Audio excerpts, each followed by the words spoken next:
Chapter 1. The Helping Hand Club. William was busy as usual in the building which was the office for Helping Hand. He worked there every Saturday morning. Today the building was full of teenagers, all waiting for someone to tell them what to do and where to go. Sally, Mrs. Smith needs someone to collect her shopping. Sally went to the desk and took the shopping list for Mrs. Smith. Then, with a smile on her pretty face, said goodbye and walked out of the office. John, Mrs. Jones wants you to take her dog for a walk. And be careful not to step on the dog this time. Gary, can you babysit for the Smiths this afternoon? Joe, Mr. Brown needs help in his garden. The telephone never stopped ringing. But slowly, as time passed, the office became calm again. Most of the teenagers were out helping the people of the town. The rest were by the coffee machine. Someone switched on the cassette player, and William sat in his chair more comfortably and closed his eyes. Hello. William opened his eyes. A lovely girl stood in front of his desk, smiling. Hello, young lady. Who are you? I'm Kathy. I'm new here and I don't know anybody, so I thought perhaps I could help you. You said the magic word. Help is always needed round here. In fact, as soon as Joan gets back, I'm taking the library van to the old people's home, and I need someone to help with the small trolley. Why don't you get some coffee and meet the rest of the group? Suddenly, the door flew open, and a tall, smiling girl came in. Sorry I'm late. Mr. Tagg took a very long time to finish at the foot clinic. He's back home now, so here I am. Any problems, William? Nothing serious. But we do have a new helper. Kathy, come and meet Joan. She's the manager here. William's taking me to the old people's home to give out the library books, if that's all right. Lovely. But watch out. William is a terrible driver, so fasten your seatbelt. Don't believe a word she says. Bye-bye, everybody. See you later. All right, but not too much later. We have a lot of things to do, you know. Everyone laughed, as there was really not so much to do that day. William and Kathy walked out of the office and got into the van. Don't worry, Kathy. I'm a safe driver and it won't take us very long to do this job. Kathy smiled at William and looked at the busy street outside. I'm not worried about your driving, but it will take us a long time as there's a lot of traffic in the streets today. All right then, let's hit the road.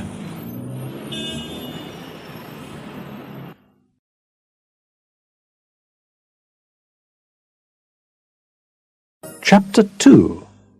The Lady in Room 16. The old people's home was outside the town. When they arrived, William parked at the main entrance.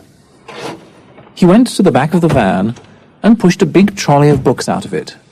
Kathy took the smaller trolley. I'll go to the main room downstairs, and you take your trolley round the rooms to the old people who can't get out of bed. The matron will give you the room numbers. Just then the matron arrived. Hello, William. They're waiting for you. But who's this? Hello, I'm Kathy. I'm new at Helping Hand and William asked me to come here. Thank you for coming. They always like to meet new people from the town. This is the list of room numbers. Leave the lady in room 16 last because she likes to talk and feels lonely now that she has to stay in bed. All right. William pushed his trolley into the large, sunny room on the left of the hall. Kathy pushed her trolley down a narrow corridor with doors on each side. The old people were happy to meet her and asked her lots of questions. At last, Kathy arrived at room 16. She knocked on the door. And when a gentle voice called, Come in. Kathy opened the door and pushed the trolley into a pretty room, which at that moment was full of sunshine.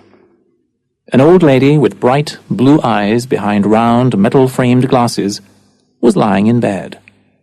Her hair was soft and white, shining in the sunlight. She smiled at Kathy. Kathy smiled back at her. Good afternoon. My name's Kathy Watson and I'm working at Helping Hand. I brought you some books. Do you want one? I am Miss Emily. Nice to meet you. May I ask how old you are, Kathy? I'm 19. Now come here and let me look at you. Yes, you do remind me of a girl I knew long ago. She was very pretty too, but enough of that. Please come and sit down on this stool beside me, as I have many things to tell you, and there is very little time left. Cathy sat down beside the old lady. She felt calm and peaceful, but curious too. The old lady began to speak softly. I am very old now, but when I was young I went to work in a big house. I worked in the basement doing the washing and ironing. Lord Hampton, the young master, lived alone, but many rich friends came to visit him, and his parties were famous in the town. Hampton House was beautiful then. Bright lights shone in all the rooms. They made the wood on the furniture shine and the silver sparkle. The carpets were so thick your feet disappeared inside the wool when you walked on them. I was lucky. The cook let me have some food after Lord Hampton's meals came back to the kitchen, but his other servants were often cold and hungry. How terrible! Oh, Lord Hampton wasn't a bad man. He just thought servants... No, he didn't think about servants at all. Rich people and his work, that was all he thought about. Do people still work there? Cleaners, gardeners, and maybe the young people from Helping Hands sometimes? No, the house is old and needs lots of repairs. Nobody ever goes there now. And Lord Hampton? There was no answer from Miss Emily. Her eyes were shut, and there was a smile on her lips. The kind of smile children have when they are keeping a secret, thought Cathy. Do you want a book to read? No, thank you. Come and visit me again another day, Cathy. Cathy stood up and quietly pushed the trolley to the door. She opened it, went out of the room, and back into the narrow corridor. What took you so long? Miss Emily. She told me about the days when she was young. Who's Miss Emily? The lady in room 16. The one you told me to leave last. But the lady in room 16 is called Karen Black. That's strange. Maybe I got the name wrong. Come on then, we have to get back to work. Back at Helping Hand, Joan asked Cathy to answer the telephone for a few hours. William left to help Mr. Fisher paint his house. At 2 o'clock, everyone returned to the office. Joan gave each of them a brown envelope with their name on the front. Joan gave Cathy an envelope too. Inside, there was a £5 note. Oh, what's this? You didn't think you worked today for nothing. Yes, I did. Joan started Helping Hand so the young people who don't have much money could find work, and at the same time help people who can't do things by themselves. You see, we help the townspeople and they help us. Then everyone's happy. Do you want to come to the dance here tonight? Oh, I didn't see any notices about a dance. How do you know there's going to be a dance here tonight, William? There's a dance here every Saturday night for the people from Helping Hand and any other young people who want to come. It's fun, and you'll meet new people. So will you come to the dance? Okay then, I'll come. Thank you for asking me, William. See you at 8 o'clock outside the office then.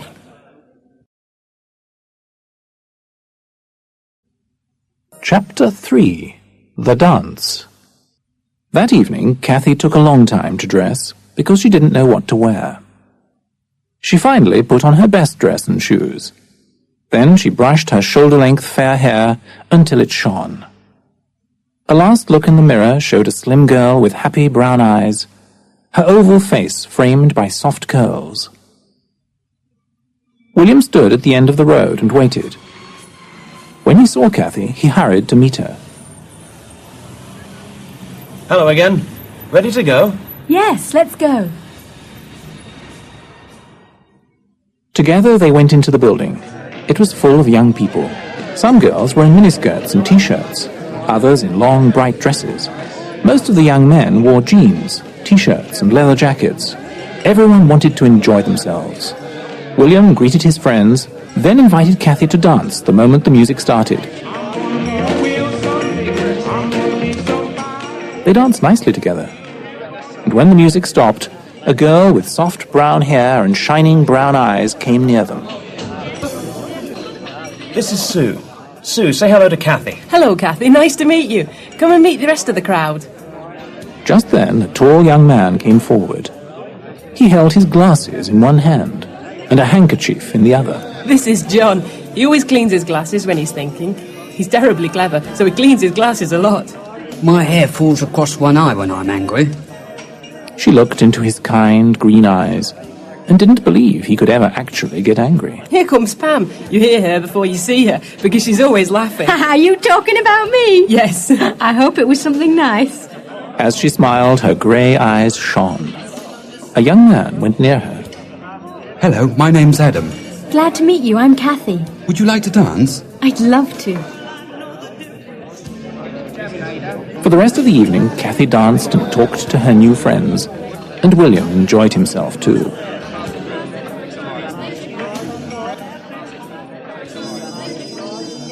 Last dance. My dance. William led Kathy to the dance floor.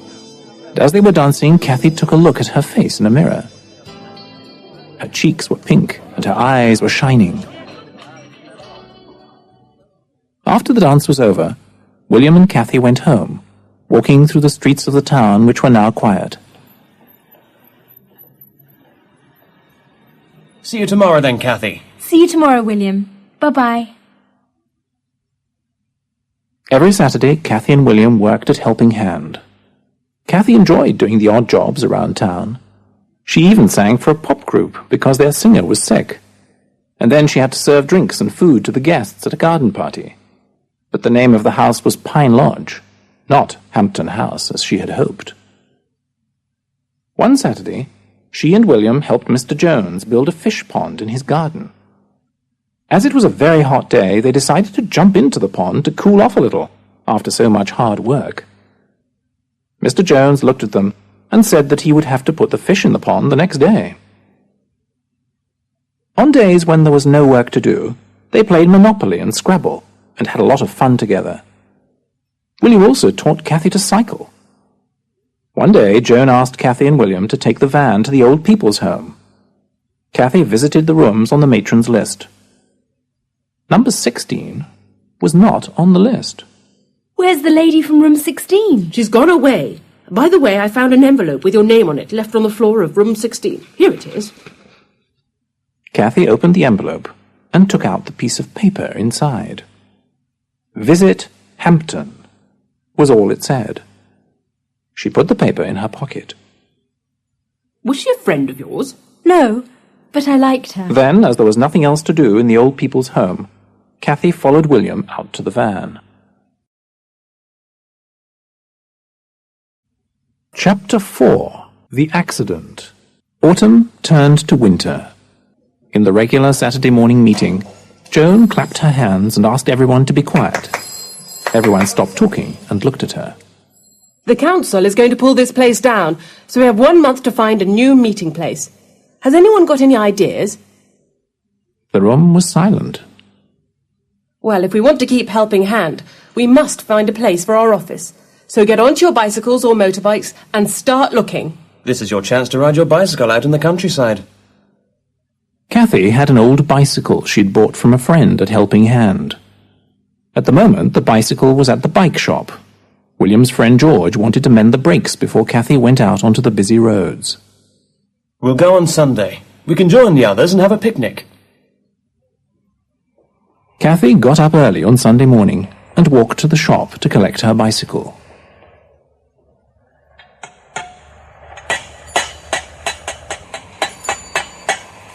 Hello, you're up early, aren't you? Yes, we're going on a picnic today, so I need my bicycle. Well, the new tyres are on and the front brake works, but today I wanted to mend the back brake. It's not working properly. Oh, never mind. I'll ride slowly and I'll try to be very careful with the front brake. It's very dangerous to use the front brake without the back one. If you put it on too hard, you'll fall off. She still didn't know how to ride her bicycle very well, but she wanted to go on the picnic more than anything else. Show me what to do, then I won't be in any danger. George got onto the bicycle and rode round Kathy. Then he put on the front brake. The back wheel of the bicycle moved to the side, and George nearly fell off. Now you see what can happen? He pushed the bike over to where Kathy stood. Yes. Now you try, but this time use the front brake gently. Kathy rode slowly around George, then gently put on the front brake. The bicycle slowed, then stopped. That's it. But remember, you have no back brake. Your bicycle is dangerous. Thank you, George. And don't worry, I really will be very careful. That must be William and the others. Well, have a good time and bring your bicycle back here tonight, so then I can fix it properly. Goodbye, and don't worry. She got on her bicycle and went to meet the others. They all started cycling together towards the countryside. Is everything all right? No problem. At the end of the road there was a hill.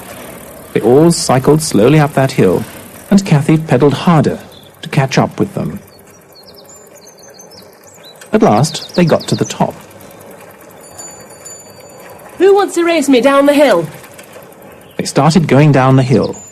They were going faster and faster, and William was singing loudly. This is like flying! Cathy's bicycle zoomed down the hill. Suddenly, Cathy saw a crossroads at the bottom of the hill. A lorry was coming slowly from a side road, moving into the main road. Gently, Cathy put on the front brake of her bicycle. But it just slowed a little. It didn't stop. Put your brakes on, Cathy! I can't! William, help! Oh my God!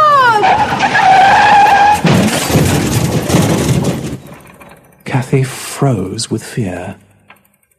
She saw the look of horror on the lorry driver's face just before she crashed into the side of his lorry. Then, for a moment, everything went black.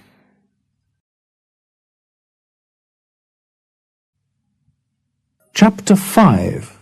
Life or Death. Cathy heard people shouting, and then the sound of her bicycle wheels spinning round. She opened her eyes and saw William's face, among other faces, looking down at her. Finally she felt the pain all over her body. It slowly spread from her head to the rest of her body. It was so bad she could hardly breathe. A siren sounded in the distance. William, who sat on the road next to her, gently lifted her head. You shouldn't move her. The ambulance is coming now.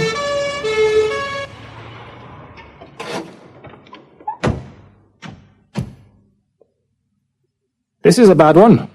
We'll take her now. Can I go with her in the ambulance? She won't know you're there, but get in if you like. Don't worry about your bike. We'll bring it to the hospital. Thanks. William climbed into the ambulance and sat down near Cathy. He felt terrible. In fact, he was shaking. Cathy looked so white, and there was a deep cut on her head. At the hospital, William was walking beside the stretcher, praying for Cathy's life, while tears filled his eyes. The nurse came up to him. Wait here, please. Will she be all right? I'm sure she will. You should drink a cup of sweet coffee. It's good for shock. You look terrible. The nurse brought William some coffee. He drank the hot coffee slowly. The long wait had begun. Slowly, the young people from Helping Hands started coming into the hospital. At first, they talked to William, but he didn't want to talk. He only wanted Cathy to be well, happy, and laughing again, as she was a while ago on the way to the picnic. 1 hour passed, then another. The young crowd left, but William sat quietly and waited. The clock ticked on the wall, and the hands moved round, then round again. William hated that clock. Then the door opened, and the doctor walked up to him. William couldn't speak or even breathe. You William? Yes, how is she? A nasty bump on the head, some cuts and bruises, but nothing broken. She's awake now and wants to see you. She also shouted the name Hampton House. Is it her home? No, it isn't. Yeah, she must stay in town when she leaves the hospital. No long journeys on trains or buses. I'll make sure she stays in town. But can I see her now, please? Yes, she's waiting for you. Cathy smiled shyly at William. He looked tired, and his T-shirt was covered in dirt and blood. He sat down on the chair next to her bed. How do you feel? You gave me an awful fright. Much better now. The doctor says I can go home tomorrow. Yes, he said you're fine. He also told me that you said something about a house called Hampton, or something like that. Hampton House. A lady I met in the old people's home said she used to work there once. A nurse came into the room.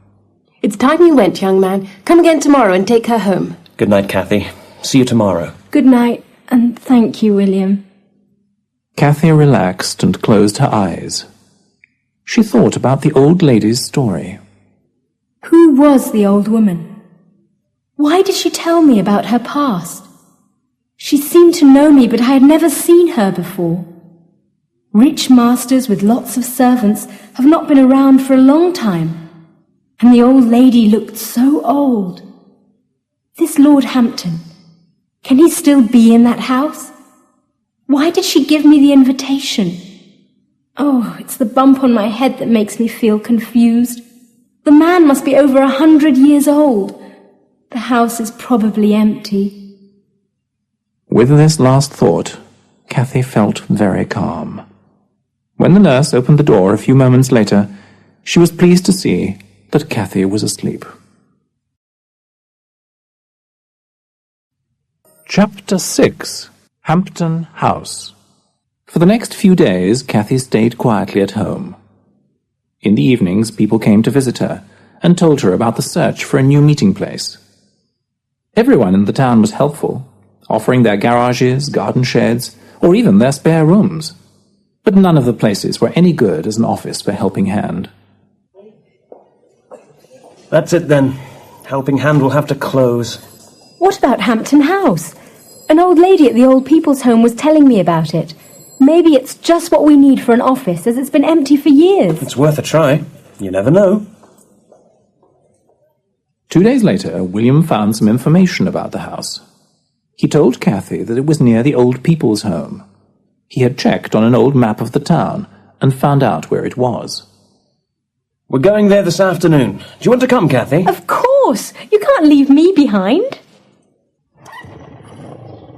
It was a warm afternoon. Kathy sat behind William on his motorbike and waved to the crowd from Helping Hand. They wanted to come and look round the old house too. After a long ride, they finally saw its old wall with tall iron gates in the middle of it. Some energetic young people climbed up onto the high wall, while others looked in through the gate. Kathy saw a wild garden with old trees covered in ivy. The house was exactly as she had imagined it, except the roof had fallen in. The windows were covered in dirt and dust, and they were cracked from the stones children had thrown at them for fun. It's falling down. What do you think, Sue? It does look dangerous. Where are you going, Adam? I'm going to have a look round. Adam jumped off the top of the wall into the garden. Everyone watched in fear as he tried to walk across the wild garden to the house. Suddenly, he came back to the wall and climbed quickly over it to the road. Snakes! The garden is full of snakes. That's it then. We can't use the old house. I'm not afraid of snakes.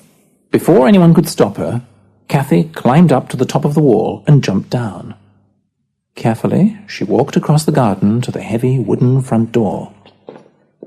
She bent down and cleared the stones and earth from the bottom. Then she slowly turned the big brass handle to open it. The door opened just enough for Kathy to get inside. Then it closed behind her.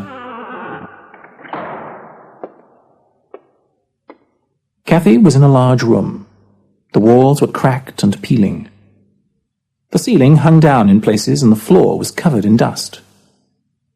The few floorboards that showed looked worm-eaten and dangerous. Kathy saw a great staircase covered with spiders' webs, and a small mouse sitting on the bottom step. Quickly it jumped away in a cloud of dust. Kathy became so frightened that she couldn't move. She was ready to leave the house when she saw a large table and 4 chairs. There was no dust on them. A candlestick stood in the middle of the table, with a lit candle in it. Kathy went closer, and at that moment she heard the voice. Please sit down, Kathy. Strangely, Kathy felt relaxed and comfortable when she heard it. She sat down on the nearest chair and waited. A plate of delicious food appeared in front of her. It was hot and smelt delicious. Kathy felt hungry, So she picked up the heavy silver knife and fork, and soon her plate was empty. It disappeared, and a bowl of strawberries and cream arrived in its place. Lovely, thank you. I never could say no to food. Our time together is not ended. Please, come to the house another day, Kathy. She accepted the invitation, then carefully stood up from the table and walked round the room, keeping close to the wall, until she reached the front door. It opened easily, and she was outside again in the bright sunshine. The crowd gathered round her. What happened? Is the house any good for our meetings? Why did you stay in there so long? Kathy told them about the clean table and chairs, about the lovely meal, and about the voice. She saw the way they looked at each other, and she knew they didn't believe her. Come on, Kathy. It seems the bump on your head is more serious than we thought. If there's free food inside, I'll go next time. Everyone relaxed and laughed as they walked away from the old house.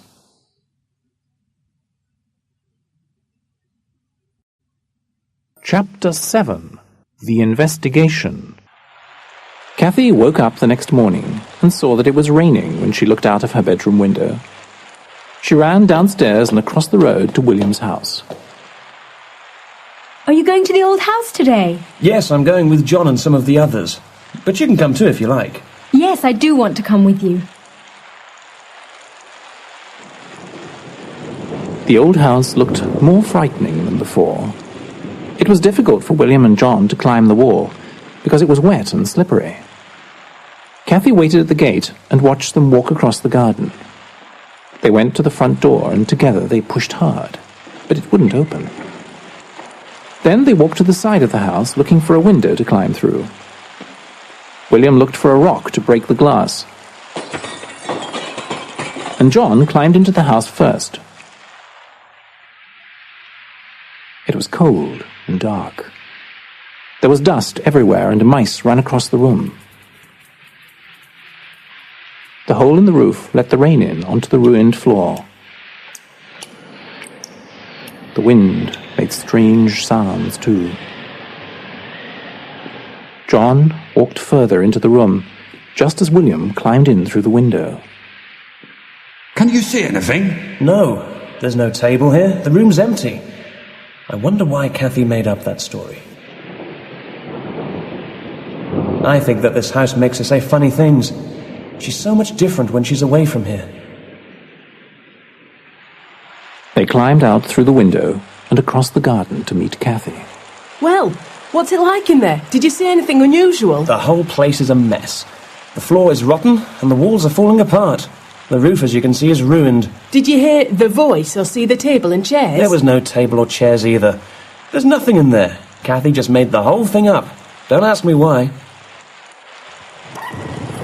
Without waiting for Kathy, he started the motorbike and rode away down the road. The others stared at her, then walked away from her and got onto their bicycles. Kathy was now alone outside the old house. Slowly and carefully she climbed the wet wall and got into the garden. She walked up to the front door, turned the doorknob and stepped inside. The room smelled damp. The table and chairs were not in the room. Kathy was ready to leave when she suddenly saw 2 armchairs on either side of the fireplace.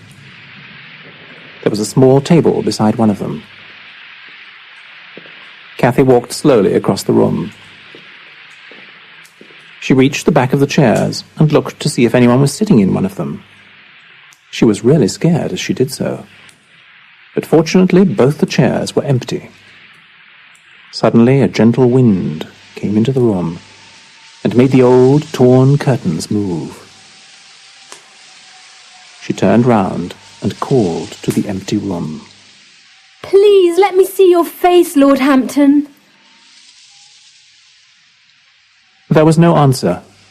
The room was silent, and Kathy, even more scared now, stood quietly beside the empty chairs. After a long silence which made Kathy more nervous, the voice spoke again. Kathy looked towards the sound, but she could see nothing. Please sit down, Cathy, and make yourself comfortable. She sat in front of the brightly burning fire and waited. She forgot about William and the others at Helping Hand. I have a gift for you. There's a box on the table next to you. Do open it. Cathy carefully opened the box. Inside there was a small diamond heart on a chain. Put it on. Then I must explain why the heart belongs to you. Cathy put the chain over her head. Then she sat quietly and waited. A voice echoed round the room as the story began.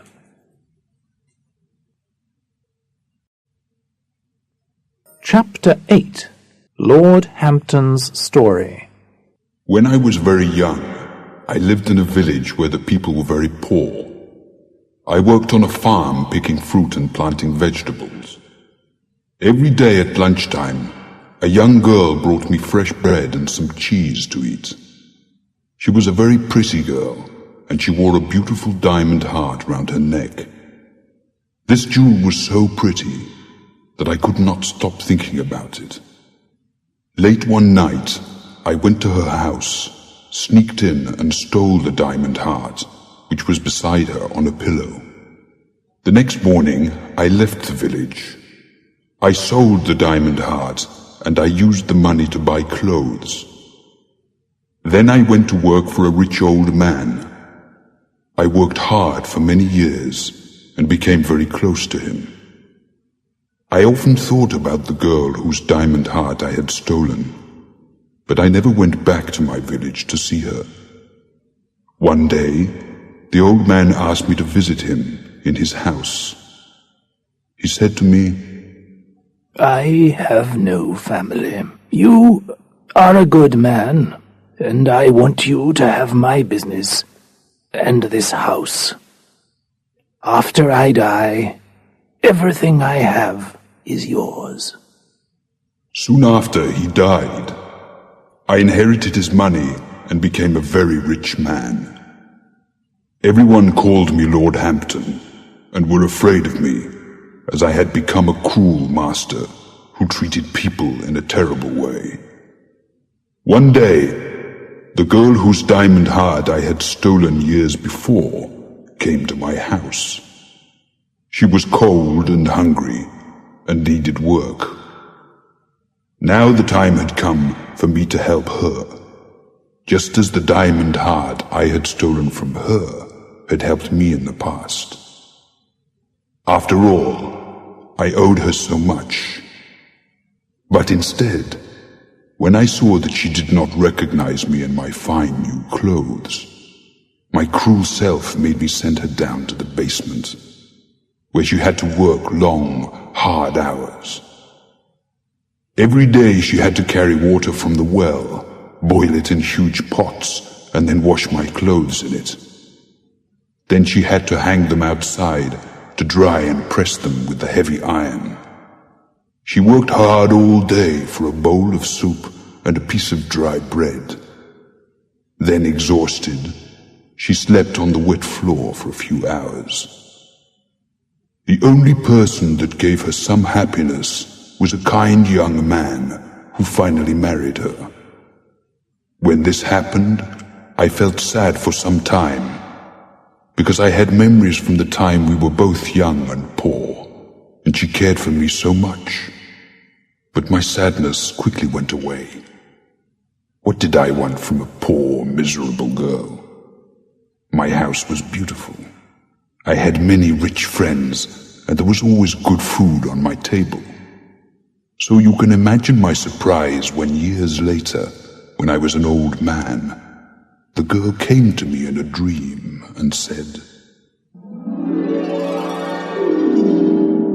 "Many of your servants have died of cold and hunger.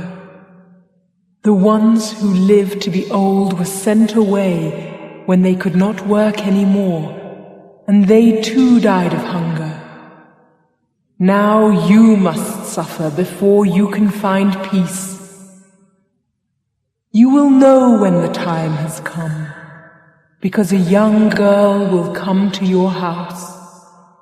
If she eats at your table, and you speak to her honestly of your past cruelty and selfishness, then you will be free to leave this house and find peace.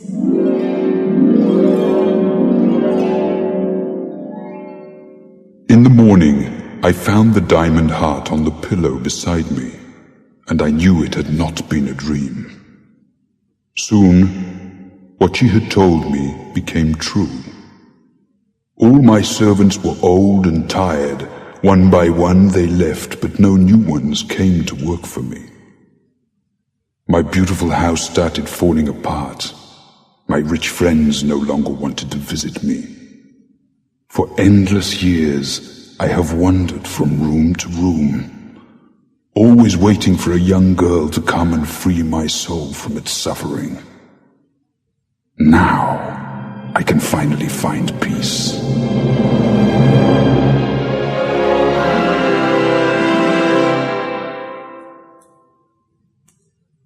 There was a long sigh after the voice stopped speaking.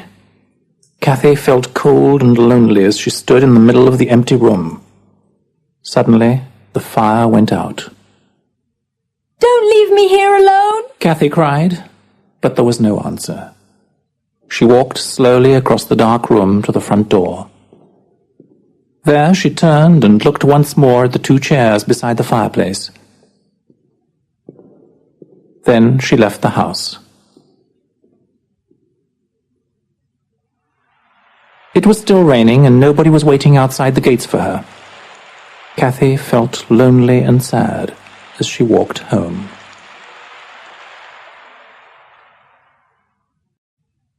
Chapter 9. A Matter of Choice. William telephoned Joan early on Friday morning. Hello. Joan, I must speak to you. Why don't you come to the office, William? It's not open today, so we'll have time to talk. William hurried to the office, and after Joan unlocked the door for him, he sat down opposite her in front of the big desk. I need your help. It's about Cathy and the strange happenings at Hampton House. Cathy's never been like this before, but every time she goes near that house, she seems to be a different person. I don't believe in ghosts. Maybe the accident she had makes her see things. Cathy is special to me, but I'm afraid she is not the Cathy I knew anymore. I thought you might want to talk to me about that. Cathy told me once that her mother died when she was very small, and she had never seen her grandmother. So, I went to the old people's home and asked some old people who remembered Cathy's grandmother. They told me that when she was young, she used to work for Lord Hampton. So maybe Cathy's grandmother was the girl with the diamond heart. Joan, I came to talk to you because I thought you were a logical person. It seems that I have made a mistake. I believe that something happened to Cathy in that house, and if she's really special to you, then you must believe it too. If you can't do that, then let her go. You have until the meeting tomorrow to decide. The next day was Saturday. Cathy walked slowly along the road to the offices of Helping Hand.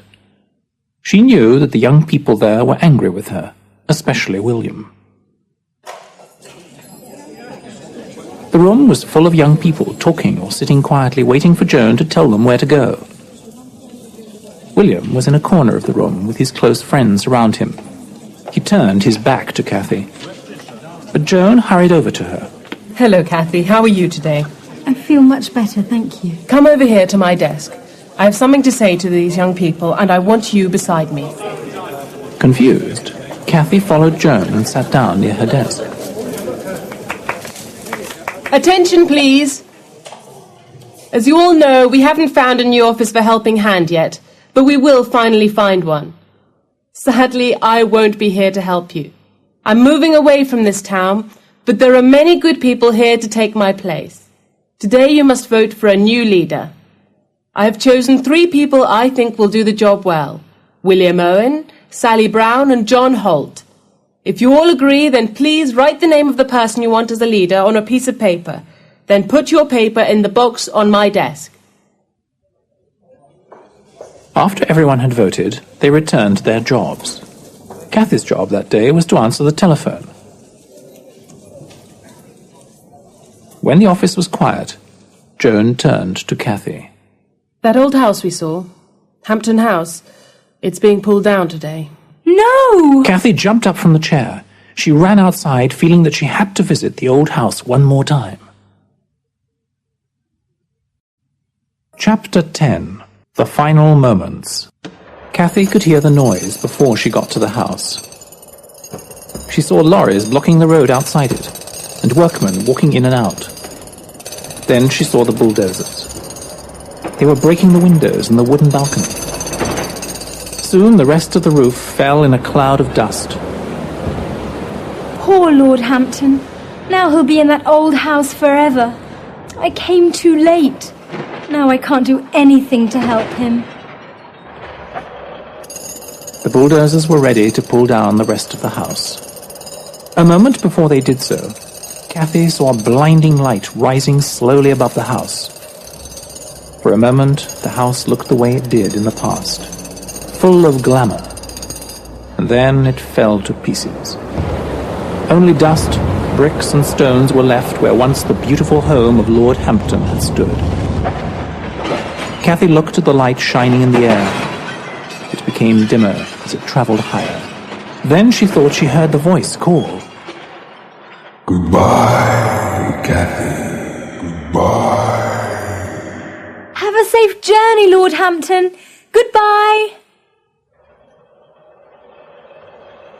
Move along, miss. It's dangerous round here. Kathy smiled at the workman. Suddenly, she felt very happy. She did not go back to the Helping Hand office. Nobody telephoned her or came to her home. But Kathy didn't mind. She waited quietly for a message or sign. It came at last through an article on the front page of the local paper, which began with the words, No ghosts in Hampton House. They pulled Hampton House down last Saturday. The house was empty, apart from an old dining room table and 4 chairs buried under weeds and rubbish in the garden.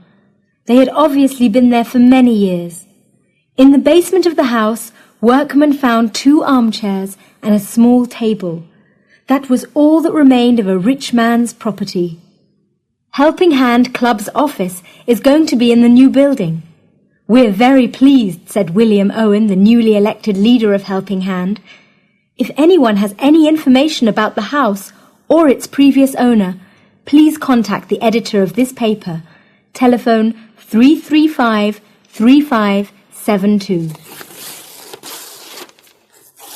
Kathy tore the newspaper into small pieces and threw them out of the window. The wind lifted the pieces high into the air. She didn't even look at them. The past was over, and now she was in a hurry to get to the new Helping Hand office. She wanted to see her friends again, but most of all she wanted to see William. Meanwhile, William was reading the same article at home. When he finished, he tore his newspaper into pieces and threw them into the dustbin. Then he took his coat and left. He walked down the road, whistling as he went. Then he saw Mrs. Smith coming out to collect her milk from the doorstep. Good morning, Mrs. Smith. There goes a young man in love. Best of luck, William. It was the day Helping Hand was going to move to the new offices. The old building was full of people who were anxious to help. But it did not take more than a moment for William to realize that Kathy was not there. Suddenly, he felt miserable. He sat in his chair and closed his eyes. She's right, of course. Who would want to be with a selfish person like me? I almost called her a liar, and I wasn't there when she needed me. Are you speaking to me? Kathy! I'm so sorry about what happened. I was selfish and cruel to you, but I promise you'll never be lonely or afraid again. William took Kathy's hands into his and looked into her eyes. She looked back at him. Hampton House was... Forget Hampton House. It's part of the past. Yes, but if we have any future together... if we have a future together... Oh, Kathy, I want that more than anything. But can you forgive me for the way I acted? I will never doubt you again. Of course I will, William. Oh, Kathy, I love you so much. I think that's everything. Sue, with one of the removal men, was looking round to see if everything had been cleared away. She saw William and Cathy holding hands, looking into each other's eyes. Well, you better put those two in the van. It's the only way we'll get them to the new offices. They both turned to look at all the people watching them. William threw his head back and laughed. So did everyone else, their joyful laughter filling the building for the last time.